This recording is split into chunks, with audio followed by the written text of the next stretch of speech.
રાધે રાધે મિત્રો, જો તમારી નોકરી ચાલુ હોય અને તમારે તમારા પીએફના રૂપિયા ઉપાડવા હોય તો કઈ રીતે તમે ઉપાડી શકો એની સ્ટેપ બાય સ્ટેપ પ્રોસેસ આ વિડીયોમાં હું તમને જણાવવાનો છું।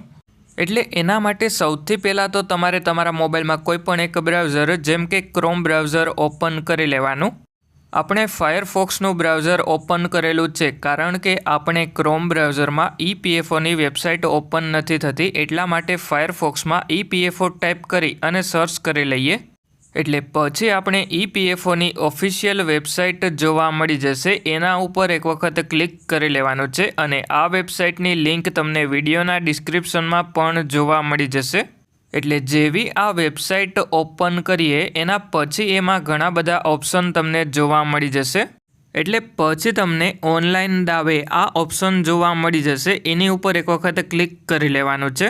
એટલે પછી તમને મોબાઈલમાં એલર્ટ જોવા મળી જશે, એને આ સિમ્બોલ ઉપર ક્લિક કરી અને બેક કરી લેવાનું અને પછી તમારે તમારો 12 આંકડાનો યુએએન નંબર પગારની સ્લિપમાંથી જોઈ અને એન્ટર કરી લેવાનો છે અને પછી તમે જે પણ પીએફનો પાસવર્ડ સેટ કરેલો હોય એ પાસવર્ડ એન્ટર કરી લેવાનો અને પછી નીચેની તરફમાં સાઇન ઇન ઉપર ક્લિક કરી લેવાનું છે।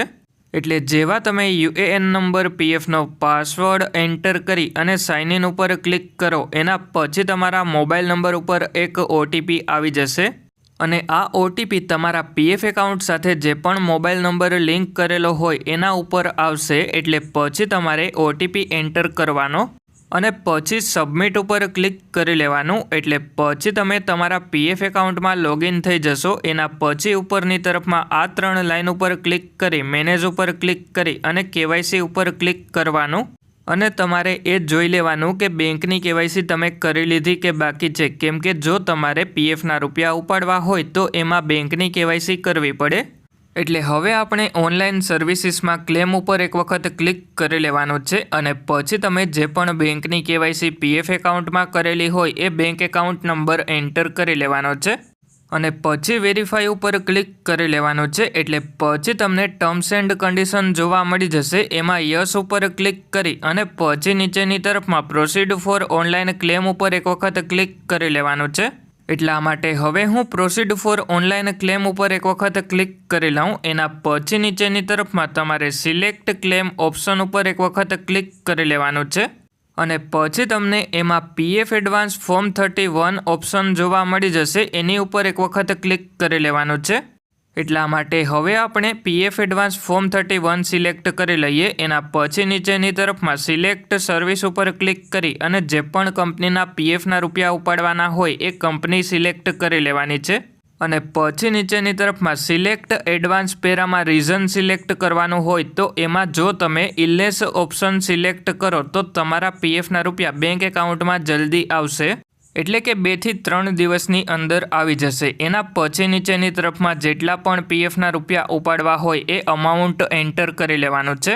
એટલે હું એક્ઝામ્પલ માટે 10,000 એન્ટર કરી લઉં, પણ તમારે એમ્પ્લોયી શેરમાંથી 75% જેટલા જ ઉપાડી શકો એ પ્રમાણે એન્ટર કરવાના અને પછી નીચેની તરફમાં એડ્રેસમાં તમારે લોકાલિટી એન્ટર કરવાની અને પછી સ્ટ્રીટમાં સ્ટ્રીટ 1 પણ એન્ટર કરી શકો। એના પછી સિલેક્ટ સ્ટેટ ઉપર ક્લિક કરી અને તમારે તમારું રાજ્ય સિલેક્ટ કરી લેવાનું છે। એટલે જેવું તમે રાજ્ય સિલેક્ટ કરી લ્યો એના પછી નીચેની તરફમાં સિલેક્ટ ડિસ્ટ્રિક્ટ ઉપર ક્લિક કરી અને જિલ્લો સિલેક્ટ કરી લેવાનો છે। એટલા માટે હવે હું ડિસ્ટ્રિક્ટ સિલેક્ટ કરી અને પછી નીચેની તરફમાં સિટી અને 6 ડિજિટ પિનકોડ એન્ટર કરી લેવાનો। એટલે જેવા તમે સિટી અને 6 ડિજિટ પિનકોડ એન્ટર કરો એના પછી નીચેની તરફમાં તમારે ગેટ મોબાઈલ ઓટીપી ઉપર એક વખત ક્લિક કરી લેવાનું છે। એટલે પછી તમારા મોબાઈલ નંબર ઉપર ઓટીપી આવી જશે, એ ઓટીપી એન્ટર કરી અને સબમિટ કરી લેવાનો છે। એટલે પછી તમારું ક્લેમ ફોર્મ પોર્ટલ ઉપર સબમિટ થઈ જશે અને પછી થોડાક દિવસની અંદર તમારા બેંક એકાઉન્ટમાં તમારા પીએફના રૂપિયા જમા થઈ જશે।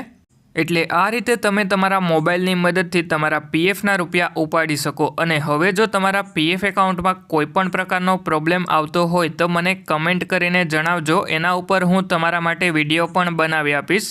અને જો તમારે તમારું પીએફનું કોઈ પણ કામ મારી પાસે કરાવવું હોય તો મારો મોબાઈલ નંબર તમને આ વિડીયોના ડિસ્ક્રિપ્શનમાં મળી જશે, ત્યાંથી મને કોન્ટેક્ટ કરી લેજો। અને હવે જેટલા પણ લોકોએ આપણા ચેનલને સબસ્ક્રાઈબ કરેલું છે અને સપોર્ટ કરે છે એ બધા લોકોને થેન્ક યુ વેરી મચ.